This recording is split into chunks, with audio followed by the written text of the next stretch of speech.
Hey, bienvenue à toi dans l'univers pétillant du podcast Moi je voulais juste être Madonna, le podcast qui te met des étoiles dans les yeux et te donne envie de sortir pour suivre tes rêves. Je suis Erika Galland, artiste dans l'âme, grande rêveuse et multi-entrepreneur dans le domaine de l'art et de la culture. L'une de mes passions dans la vie, c'est la réalisation des rêves.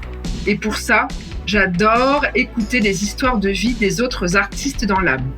Alors, pour ce 3e épisode, je t'emmène dans l'univers musical de Mr. All J, artiste DJ qui se définit comme le couteau suisse de la musique. Il est d'ailleurs le compositeur du jingle de ce podcast. J'ai hâte de te le faire découvrir. Mr. All J, un DJ multitâche. C'est à l'âge de 11 ans que Mr. All J touche à sa première platine grâce à son père passionné de musique latine, caribéenne, jazz, funk et soul. Il ne perd pas de temps et commence à jouer avec ce qui l'entoure. À 14 ans, il économise pour s'acheter sa première platine et pris par la vague hip-hop, il se met vite au mix et scratch de salon. Malgré son talent pour la musique, il se lance dans des études plus classiques de métallier serrurier, un peu par dépit. En parallèle, il continue la musique, crée le groupe Mélomaniac, apprend le beatmaking. Au fur et à mesure, il se fait un nom dans l'univers de la musique hip-hop, collabore avec des rappeurs, goûte aux joies du live, signe sur le label Keef Records et gagne le tremplin hip-hop Buzz Booster avec les rappeurs Gaiden et Yoshi. Ce trophée les mènera à travers l'Europe et l'Afrique en tournée. Après des années à alterner entre croire en son art et revenir à la sécurité financière, il se lance finalement en tant que DJ et compositeur à part entière et s'attache aussi à transmettre son art aux jeunes générations au travers d'ateliers DJ. Je suis ravie d'accueillir Mr. All J au micro de Moi je voulais juste être Madonna.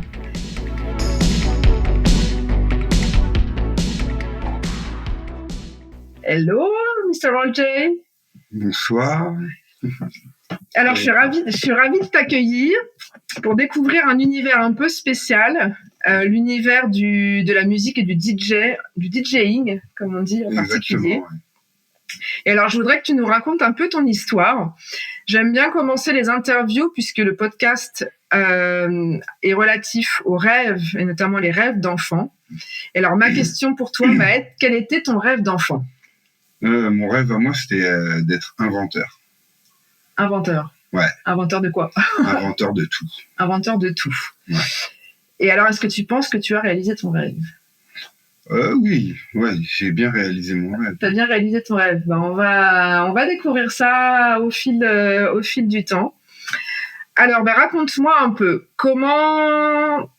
Donc, tu es DJ, compositeur, multitâche, couteau suisse, comme tu dis. Ouais. Alors, d'où ça vient, même si on l'a dit un petit peu en intro, mais j'ai envie que tu racontes un petit peu ton histoire avec tes mots. Tout ça, je pense que ça vient de mon père. Beaucoup de mon père, hein, parce que mon père, c'est une personne qui écoutait beaucoup de musique. Et du coup, j'ai eu le droit à tous les styles. Et comme j'étais un enfant qui aimait toucher, qui déjà jouait du piano sans même un piano chez lui, quand il entendait une chanson, il y avait un pianiste, Stevie Wonder par exemple, des fois j'étais là et je jouais du piano avec lui sur la table, quoi. Okay. Et c'est là que mes parents ils ont fait attends. On va lui acheter un piano à lui, là. Et du coup, ils m'ont mis un synthé dans le couloir. Il y avait un synthé dans le couloir. Un jour, je rentre de l'école et il y avait un synthé dans le couloir. Et donc, tu as commencé à pianoter. Ouais. Et là, j'ai commencé à pianoter. J'ai pianoté beaucoup quand papa mettait de la musique. Et moi, j'essayais de pianoter et que ça sonne sur la musique. Donc, voilà, j'ai travaillé un peu mon oreille comme ça, finalement. C'était pour t'amuser à l'époque, c'était... Ah oui, c'était pour m'amuser, ouais. Moi, ça a toujours fait partie de moi. C'est la musique, ça a toujours été quelque chose qui m'a beaucoup touché. Il y a des moments où même chez moi, il y avait des musiques qui jouaient et je pleurais, quoi. Ah oui. Et mes parents me disaient Au début, ils étaient un peu inquiets, ils me disaient qu'est-ce que t'as? Et moi, je leur disais non, j'ai rien. Et, euh, et en fait, mon père, il savait. Il savait que c'était la musique. Si elle me touchait, ben, des fois, ça pouvait me faire pleurer. Et est-ce que donc quand tu étais petit, donc tu pianotais tout seul, Ouais. tu as fait des cours, tu as pris des cours? Oui, à 8 ans, j'ai fait du solfège, sans toucher aucun instrument à l'école de musique. Merci l'école de Bépigny, là. Mais j'avais la chance d'avoir mon synthé à la maison. Donc quand je rentrais, je faisais du synthé. Après, le solfège, ça a été l'école après l'école. Donc je sais pas si c'est vraiment ça qui m'a donné tous mes skills, tu vois. Mais bon, je rejette pas l'école de musique, ça, c'est sûr, parce que je pense que en arrière-plan, ça doit fonctionner, sûrement. Et donc du coup, donc vers 14 ans, tu travailles un petit peu pour gagner un peu de sous et t'acheter ta première platine. C'est ça, à 14 ans, j'habite en Picardie, il y a la période des vendanges, c'est la seule période où tous les gamins ils vont pas à l'école, ils vont faire les vendanges. Donc je suis allé faire les vendanges moi aussi, j'ai pris mon argent et avec ces sous-là, je me suis fait plaisir. Ah. Ouais. Et donc c'est là que commence vraiment finalement ton expérimentation musicale, c'est ça? Exactement. Là, j'ai mon père, il me fait une place dans la cave, dans le sous-sol de la maison, donc c'est assez grand. Il y a une pièce où il n'y a rien dedans. Bah, il me dit tiens, hop, il me met une table, il me met un vieil ampli qu'il avait, parce que mon père, tu sais, c'est un gars, il était dans le son et tout. Un vieil ampli, une paire de vieilles enceintes, il branche ma table de mixage, tout ça, et puis il me dit bah. Il me donne ses disques et il me dit vas-y. Ok, allez, amuse-toi gamin. Amuse-toi quoi, plutôt bien. Et alors malgré tout, t'as pas du tout, au début en tout cas, tu t'es pas lancé directement dans cet univers-là. Non. T'as fait des études complètement qui n'ont rien à voir avec ça, métallier, comment on dit, métallier serrurier. Oui, métallier serrurier. C'était à cette époque on te demandait, moi j'étais au collège, le seul noir. Il y avait un noir dans le collège. Ah ouais. C'était chaud, c'était moi. Ok. En Picardie, là, c'est ça? En Picardie, ouais. Et il voulait me mettre Déjà, il m'avait mis en 3e techno, un truc comme ça, tu vois. Et du coup, eux, ils voulaient te faire partir vite, quoi, tu vois. Donc, ils disaient, ouais, tu veux faire quoi? Et puis bon, nous, on ne savait pas, quoi. À cet âge-là, tu sais pas ce que tu veux faire. Je pense qu'aujourd'hui, les gamins, ils savent toujours pas ce qu'ils veulent faire, hein, en 3e. Et puis, bah, c'est un peu mes parents qui ont choisi pour moi, quoi. Moi, j'étais là, je faisais un peu la gueule, mais en vrai, finalement, j'ai kiffé ce que je faisais, tu vois. Ouais, t'aimais? Ouais, et moi, je suis quelqu'un de manuel à fond, tout ça, donc voilà, j'utilise des platines, déjà, c'est très manuel. Ouais. Et donc, t'as bossé dans ce domaine-là? Et j'ai bossé dans ce domaine-là, ouais. J'ai bossé dans ce domaine-là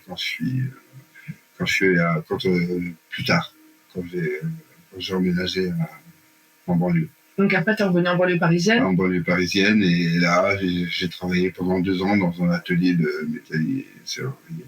D'accord. Ouais. Et en parallèle, t'as continué j'avais des platines dans ma chambre. Quand t'as des platines dans ta chambre, tu vas acheter des vinyles. T'aimes le hip-hop, donc tu suis ce qui se passe. T'achètes le dernier vinyle, le dernier maxi surtout, et puis voilà, quoi, tu tasses dans ta chambre comme d'hab, quoi, c'est ton truc, c'est ton petit hobby, quoi. Et alors en parallèle, est-ce qu'il y a eu parce que là, donc, t'es au début de ta carrière professionnelle, tu bosses, t'as un boulot classique, entre guillemets, tu fais de la musique à côté, mais tu commences déjà à rentrer dans le milieu hip-hop à ce moment-là ou pas encore? Oui, à ce moment-là, je suis déjà dans le milieu hip-hop parce que j'avais déjà ma petite formation de hip-hop avant de partir de Picardie. J'avais 2 potes avec qui on faisait du son quand même, tu vois. Moi, je leur faisais écouter les vinyles que j'avais, eux me faisaient écouter les vinyles qu'ils avaient. Mais tu mixais déjà à cette époque-là ou pas encore? Non, je mixais pas, dans ma chambre, quoi. Mixais dans ma chambre, mais j'avais fait une fête de la musique, tu vois, et c'est tout, quoi. D'accord. Ouais.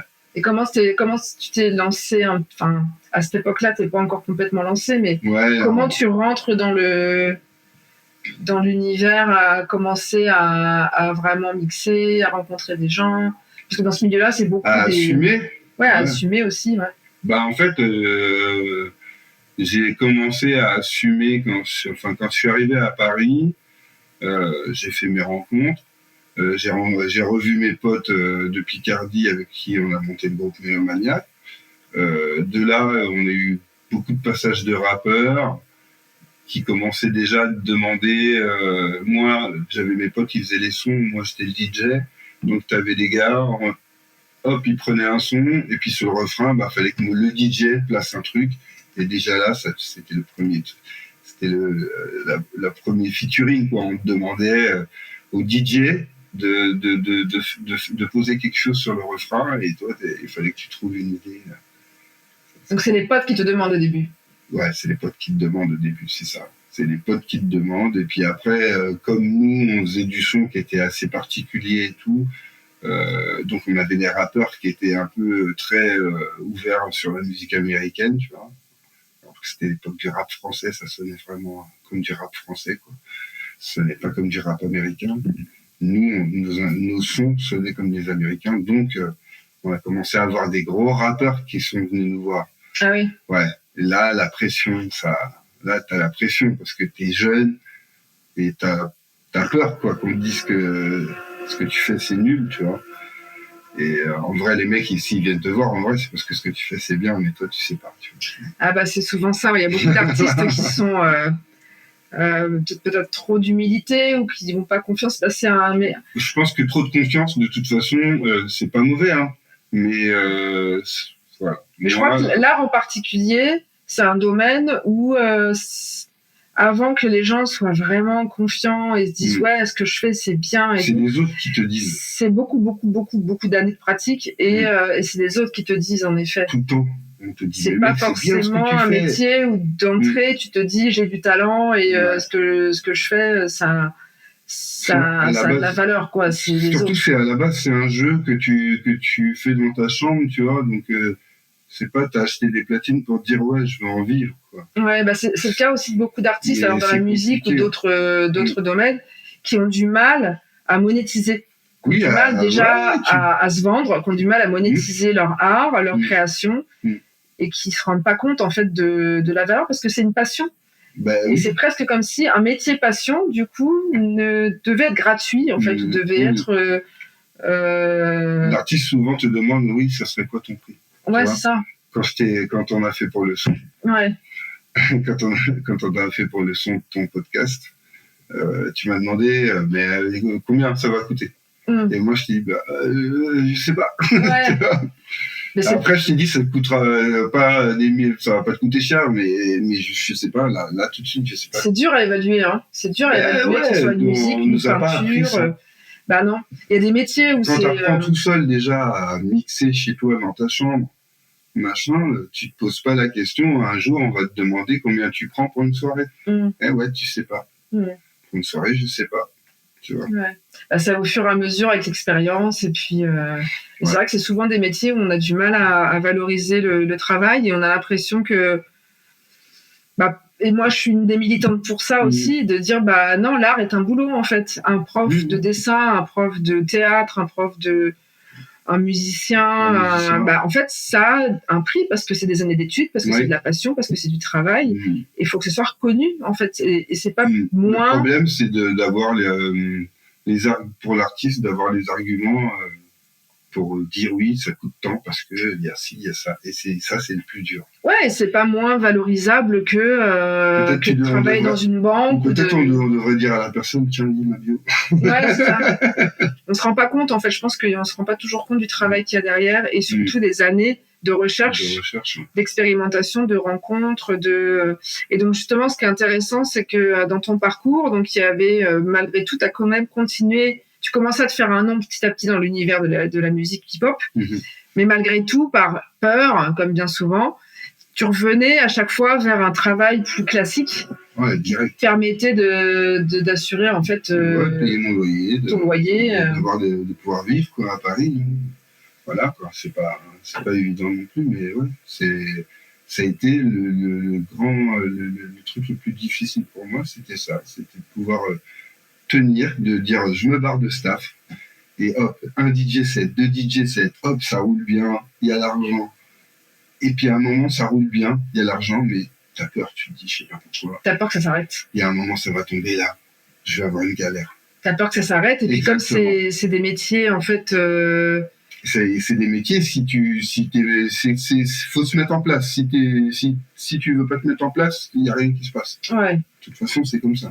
Il y avait pas à cette époque-là des gens comme toi à Capel Art pour aider des artistes à se monétiser. Ouais. Voilà. Et en plus, c'était pas la monétisation avant tout, c'était vraiment proposer quelque chose aux enfants, aider aux personnes.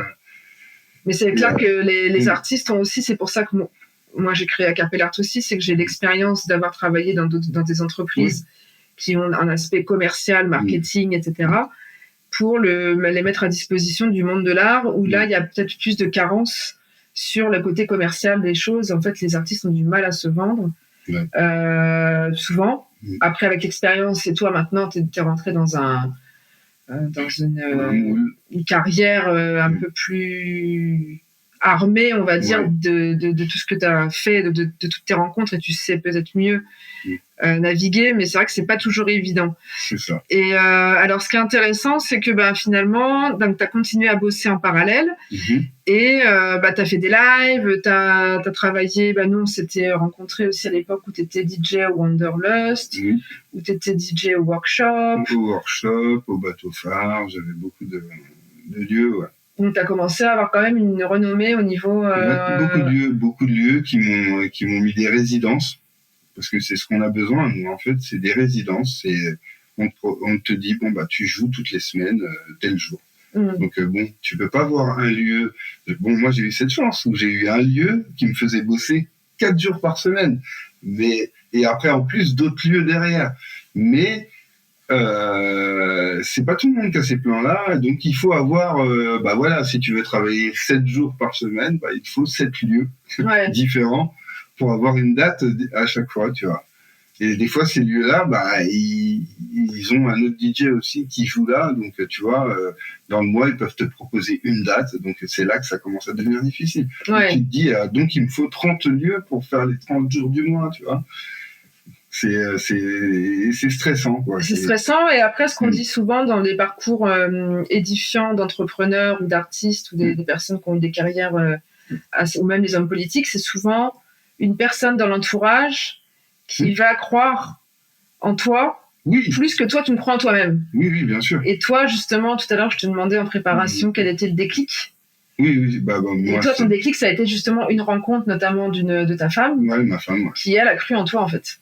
Ouais, elle en a eu marre de me voir bosser pour des gens et de voir ce que je faisais en soirée, ce que je procurais aux gens aux soirées au platine. Elle me disait, non, mais toi, c'est ça que tu dois faire tout le temps. J'ai dit, oui, je sais, mais là... J'ai peur. Je veux pas ne pas pouvoir assumer le loyer, là. Elle m'a dit, non, mais gros, non, te prends pas la tête avec ça. Moi, je veux que tu te mettes bien, là. Je veux que tu sois à fond dans ton truc, c'est ça. Il faut que tu le procures à tout le monde, à plus de gens. Ouais, écoute, t'as eu la chance d'avoir... elle m'a laissé, quoi, la chance de pouvoir parler au platine avec les gens et de pas me soucier de pas avoir de plan. Et c'est à ce moment-là que t'en as eu de plus en plus. Et en fait, c'est là que j'ai eu un max de plans. Donc c'est là que tu as commencé à pouvoir vraiment t'éclater et puis à procurer du plaisir aux gens. Exactement. Vraiment, et je pense que c'est... on se connaît un peu, et, on est dans la même vibe. On fait ça pas que pour soi, c'est pour procurer du plaisir aux gens. On est obligé. Pour faire du bien aux gens, en fait. C'est ça. Et quand il y a une soirée où tu as un bon DJ, où toi, tu kiffes être derrière les platines. C'est ça. Et en fait, ça se ressent. Et les vibes, les vibrations positives, elles se déploient au public, qui va donner, en fait, qui va ramener de la joie. Et c'est ça, je pense, le plus intéressant dans l'art, c'est d'apporter la joie aux autres. C'est d'apporter la joie aux autres. C'est tout. Alors, avec un jeu que tu as appris dans ta chambre tout seul, je sais pas par quelle passion, mais donc c'est rentré, quoi. Et ce qui est génial aujourd'hui, c'est que non seulement tu continues à déjà à mixer dans des lieux, voilà. Oui, toujours. Hein. Et tu t'es mis à la composition. Donc, il y a eu la composition pour la musique du podcast, mais tu composes pour des artistes, notamment sur des albums. Oui, sur des albums, oui. Sur le dernier album de Guts, qui est l'ancien, qui est le beatmaker qui faisait tous les sons du groupe Alliance Ethnique. Alliance Ethnique, d'accord. Et qui, lui, sort des albums de musique latine, hip-hop, world et jazz. Et voilà, j'ai ma place là aussi. Donc tu composes pour ces albums. Je compose aussi j'ai composé sur son dernier album là, qui est sorti. Oui, qui et tu composes aussi pour des... Qui s'appelle comment ? Qui s'appelle Estrellas. Estrellas. Ouais. Et tu composes aussi pour des musiques de pub, ce genre de choses. Des podcasts. Ouais. Et je pose encore même des scratchs pour des albums de rap. D'accord. Ouais, j'ai toujours pas mal de collabs tous les ans. On me propose toujours des choses. Donc tu bosses à la fois chez toi pour la compo, oui. À la fois dans des soirées pour les mix, et à la fois aussi maintenant, depuis quelques années, tu transmets aux jeunes générations. Exactement. Et on disait justement, et l'un des intérêts de ce podcast, enfin des buts de ce podcast, c'est de montrer que les différentes voies possibles, que l'art est une voie possible, et que bien souvent, c'est des personnes qui se sont reconverties ou qui avaient ça déjà en eux depuis tout petit, et qui ont après été vers cette voie, pas toujours de manière simple et fluide, mais en tout cas qui y sont arrivés. Et voilà, avec les personnes avec lesquelles je travaille, en général, la plupart prennent aussi beaucoup de plaisir à transmettre aux jeunes, en fait, aux enfants, aux jeunes générations, pour leur montrer, peut-être pour découvrir des talents. C'est complètement, oui. Complètement, mais c'est la partie la plus folle en fait dans l'artistique, c'est de transmettre quelque chose que tu as appris seul ou avec des influences aussi, et de pouvoir le transmettre à des enfants et de trouver les bons mots, de partager, d'essayer de leur partager ce que toi ça t'a procuré, et c'est le meilleur en fait. J'aurais jamais moi j'étais fait pour faire de la musique, poser des scratchs, faire danser les gens, mais jamais j'aurais cru que j'aurais été là pour le partager. Pour partager, pour transmettre, et c'est encore une rencontre fortuite. Ouais. Il n'y a jamais de hasard dans la vie, mais c'est encore une rencontre qui t'a amené là. C'est ça. Ouais. Donc là, ça fait 10 ans que tu enseignes en fait à des enfants dans un lycée à Paris, à collège. En collège, où on a créé l'UNSS Hip Hop, dans lequel ça regroupe la danse, le DJing, le graffiti et le slam. Mm-hmm. Et du coup, il y a d'autres collèges et lycées qui ont adhéré et qui ont créé leur team de danse. Et du coup, on a nos championnats de France de danse hip-hop. Et c'est mes élèves DJ du collège Payron dans le 19e qui s'occupent de tous ces battles de danse et qui font le mix sans que moi je ne touche à rien du tout. Et est-ce que tu sais si ça a créé des vocations parmi les jeunes élèves que tu as accompagnés ? Oui, bien sûr. J'ai des élèves que j'ai revus, que j'avais il y a 7 ou 8 ans, qui sont champions de danse hip-hop. Ah ouais ? Voilà. Et qui étaient des DJ et qui mixaient, qui regardaient les gens danser, et puis qui sont maintenant champions de danse hip-hop. J'ai un élève aussi, un de mes élèves que j'ai depuis, ça fait 3 ans, Will Mix 75. Ah ouais, on représente. Et lui, c'est un joyau. Ça veut dire que les gens, quand ils l'ont vu, ils ont dit, mais il est fait pour ça. J'ai dit ouais. Et j'ai fait, c'est le premier élève que je croise où je sais qu'il est fait pour ça. Ah et lui, il a ses platines vinyles à la maison, il a tout là, déjà. Excellent. Et puis nous, ensemble, donc, depuis 2 ans ou 3 ans, ouais. Dans des écoles primaires, donc même pour les petits. Parce que là, là, en ce moment, j'ai des tout petits. Là, tu as des tout petits. Ils ont quoi ? Ils ont 5, 6 ans ? 6 ans ? Non, plus petits encore. Ah ouais ? Ouais, 4 ans. Ah oui. Ouais. Et donc, tu leur apprends aussi. Bon, alors, j'imagine qu'après, ils n'ont pas les mêmes capacités que les plus grands. Mais, on sait pas les mêmes capacités, mais on les guide vers la musique, on les aide à faire un peu de mix, on les fait un peu danser. Voilà, on partage avec eux et on essaye de leur procurer en tout cas du plaisir via le DJing et la musique. Ouais, c'est l'activité extra et je vois quand on fait en fin d'année ou pendant l'année, quand on fait des représentations, quand les enfants viennent mixer, donc tu vois un petit bout de chou de 6 ans, 5-6 ans qui vient en platine et qui mixe. Enfin, qui mixe les morceaux préférés de sa maman. Oui, qui mixe les morceaux de ses... Et sa maman qui les regarde comme ça, avec des yeux genre... Ben ouais, parce que les gamins, ils disent, tu leur demandes, qu'est-ce que tu veux comme musique? Tu peux me dire des chansons que j'écris sur un papier? Puis toi, t'écris sur un papier, tu vois, tu télécharges des chansons. Puis tu lui prépares sa petite playlist. Là, en fait, c'est la musique qu'il écoute dans la voiture de maman ou à la maison, quoi. Ouais. Et puis tu leur trouves, ce que j'adore, ce que je trouve extra, c'est que tu leur trouves des noms de DJ. Ah bah oui, chacun a son nom de DJ. Ah, bien sûr, ils ont tous leur nom de DJ. Bien sûr. Donc c'est drôle, c'est mignon. Des fois, c'est eux qui le donnent, c'est souvent eux qui donnent leur nom de DJ. Et puis ceux qui ne le trouvent pas, on leur dit, mais comment, c'est quoi ton petit nom à la maison? Et puis, voilà, on rajoute DJ et puis ça le fait. Ouais, non, c'est vraiment génial. Donc, c'est très diversifié. Donc, et je trouve ça super d'à la fois être dans des soirées, de composer des musiques, et puis à côté de ça, aller dans des écoles à enseigner à des petits. Ouais, enfin, c'est vraiment complet. Ouais, et ça peut créer, comme on disait, des vocations pour plus tard. Est-ce que alors j'aime bien finir les interviews avec un mantra, une citation. Est-ce que tu as quelque chose qui te guide? Est-ce que tu as une phrase que tu te répètes souvent pour te redonner la foi, pour te donner le boost quand tu as besoin de temps en temps d'énergie ou quand tu as des coups de mou? Je n'ai pas de phrase. T'as pas de phrase? Je pense à mes enfants. Tu penses à tes enfants? Ouais. Et ça, c'est ma gifle un peu. C'est réveille-toi. Tu penses à tes enfants, tu regardes tes enfants et ça suffit.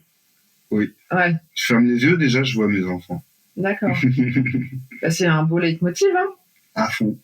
Voilà, on n'a pas tous un mantra, on n'a pas tous une citation. Parfois, c'est juste des images mentales aussi. Et puis, la vraie vie, la vie qui te rappelle que t'as pas le droit de flancher, quoi. Quand tu es artiste, il faut croire en soi. C'est souvent les autres qui nous le disent. Hein. Et puis transmettre à tes propres enfants. La transmission à tes enfants. Et moi, c'est quelque chose auquel je m'emploie aussi, c'est de leur montrer que c'est important dans la vie de faire ce qui nous plaît, d'aller vers ce qui nous épanouit, quel que soit le domaine. Voilà, ça peut être la médecine, ça peut être la métallerie. Métallerie, ça peut être ça peut être la musique, ça peut être autre chose, mais en tout cas, c'est faire quelque chose qui nous fait du bien, qui nous épanouit. Qui nous met en avant. Et pour lequel on est content de se lever le matin. Ouais. Et je crois que c'est ça le plus important. Et donc, en tout cas, c'est ce qu'on essaie de transmettre à nos enfants respectifs, et puis aux autres enfants aussi, et puis à toutes les personnes qui nous entourent, que l'on croise, et qui écouteront ce podcast aussi. Alors, Mr. All J, donc on peut te retrouver sur les plateformes. Est-ce que tu as un compte Instagram, Facebook, etc.? Oui, j'ai un Instagram, Mr. All J, Facebook, All J Babinus. Et puis on peut me retrouver à La Place, à Paris, pour des ateliers, pour tout ce qui est Paris Sport Vacances. La Place Hip Hop, c'est ça? La Place Hip Hop, ouais. Ok. Et écoute, je te remercie beaucoup pour cet échange. Merci à toi. Et bien plein de belles choses pour ta carrière encore longue d'artiste DJ. Inch'Allah. Et j'encourage tout le monde à aller suivre Mr. All J, à écouter. Est-ce qu'il y a des morceaux qu'on peut écouter de toi, en fait, quelque part? Oui, on peut écouter Dakar de Noche sur l'album Estrellas. De Guts. D'accord. Voilà. Faut chercher. Déjà, écoutez la musique du podcast composée par Mr. All J, qui était un challenge, je tiens à le dire, puisque c'était pas forcément quelque chose que tu as l'habitude de composer, en tout cas le style. Je suis très content. De toute façon, je suis né en 77, je connais les années 80, mais je n'étais pas sûr de moi mais je savais que j'allais le faire. Je te remercie, Old Jay. Et puis, à toi, auditeur, je te remercie pour ton écoute. Si tu as aimé ce rendez-vous et si tu souhaites ne manquer aucun des prochains épisodes, tu peux t'abonner au podcast sur ta plateforme d'écoute préférée. Si tu écoutes sur Apple Podcast ou Spotify, pense à laisser un 5 étoiles pour faire grandir cette émission. Tu peux bien sûr nous suivre sur les réseaux sociaux de Acapellart, sur Instagram, LinkedIn et Facebook, et visiter le site internet de Acapellart, acapellart.com. En attendant de te retrouver ici ou ailleurs, n'hésite pas à partager, à commenter, ce sera un bonheur de te lire. À bientôt pour de nouvelles aventures.